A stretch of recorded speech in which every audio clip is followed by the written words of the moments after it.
Assalamualaikum warahmatullahi wabarakatuh. Perkenalkan, nama saya Tias Purwaningsi. Saya dari UT Pokja Rimbo Bujang.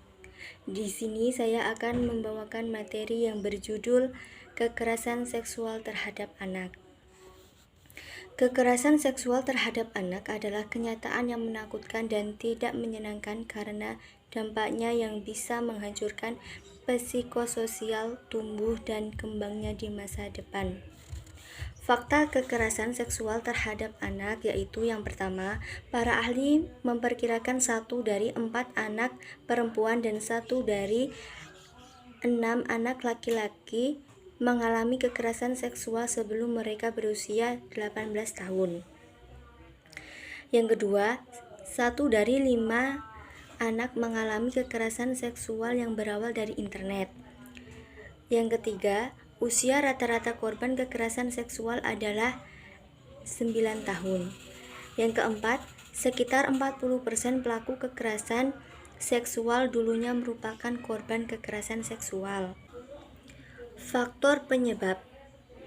Ada banyak faktor penyebab yang dapat menjadi penyebab terjadinya kekerasan terhadap anak, terutama kekerasan seksual. Di antaranya adalah yang pertama, ancaman hukuman yang relatif ringan dan sistem penegakan hukum yang lemah. Yang kedua, nutrisi psikologis, tayangan kekerasan, seks, dan pornografi yang melalui berbagai media yang telah mencuci otak masyarakat Indonesia. Yang ketiga, perkembangan IT atau internet dan kemudian perangkat gadget. Kekerasan seksual berdasarkan Undang-Undang PKDRT. Kekerasan seksual dapat dibagi menjadi 2, yaitu yang pertama, pemaksaan hubungan seksual yang dilakukan terhadap orang yang menetap dalam lingkup rumah tangga tersebut. Yang kedua, pemaksaan hubungan seksual terhadap salah seorang dalam lingkup rumah tangganya dengan orang lain untuk bertujuan komersial dan atau tujuan tertentu. Kekerasan seksual dipisahkan dari kekerasan fisik dan psikologis karena dampaknya yang sangat serius pada anak. Anak dengan kekerasan seksual biasanya juga mengalami kekerasan fisik dan psikologis pada saat bersamaan. Para ahli berusaha untuk membagi kekerasan seksual sehingga lebih mudah untuk diperiksa, yaitu yang pertama, kekerasan seksual dengan sentuhan dengan ciri-ciri. Yang pertama, menyentuh tubuh anak, terutama organ seksual anak. Yang kedua, meminta atau memaksa anak menyentuh organ seksual orang dewasa. Yang ketiga, melakukan penetrasi pada vagina atau anus dengan menggunakan penis atau benda. Yang kedua yaitu kekerasan seksual tanpa sentuhan dengan ciri-ciri memperlihatkan alat kelamin atau perilaku seksual pada anak. Kedua, memperlihatkan pornografi pada anak.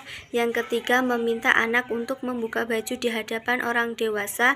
Yang ketiga, masturbasi di hadapan anak.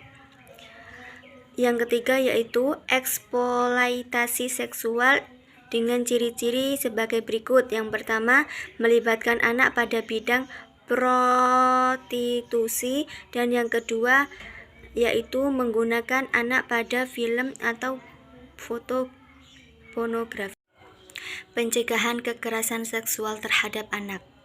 Agar kekerasan terhadap anak dapat dicegah dan diatasi, dapat dilakukan melalui langkah internal dan langkah eksternal. Beberapa hal terkait pencegah internal yang dapat dilakukan antara lain, yang pertama, untuk orang tua.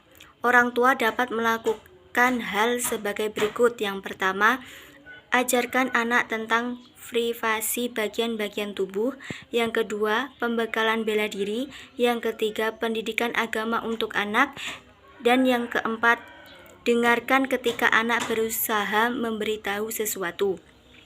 Yang kedua, untuk anak, beritahu anak agar jangan berbicara atau menerima pemberian dari orang asing. Yang kedua, harus meminta izin kepada orang tua jika akan berpergian. Yang ketiga, selalu berpakaian sopan dan menutup aurat. Jangan berpisah dari kelompok, mengunci kamar tidur saat berada di dalam, dan yang terakhir, tidak boleh tidur bersama orang tua. Yang ketiga, peran sekolah. Sekolah harus memiliki fungsi kontrol sosial. Sekolah harus menggagas aktivitas-aktivitas internal sekolah yang bersifat positif. Laporkan kepada pihak yang berwajib. Dan yang terakhir, ada pelajaran budi pekerti yang fokus mengajarkan bagaimana siswa berperilaku. Upaya melakukan komunikasi dengan korban kekerasan seksual dengan cara pilihlah waktu yang tepat dan tempat yang nyaman. Berikut adalah hal-hal yang perlu diperhatikan saat berkomunikasi dengan anak korban kekerasan seksual. Yang pertama, jaga nada bicara. Yang kedua, berbicara secara langsung. Yang ketiga, dengarkan dan tindak lanjuti jawaban anak. Yang keempat, hindari menghakimi dan menyalahkan anak. Yang kelima, bersabar. Dan yang terakhir, tetap tenang. Baiklah, itulah yang dapat saya sampaikan. Mohon maaf dari awal hingga akhir. Saya akhiri, wassalamualaikum warahmatullahi wabarakatuh.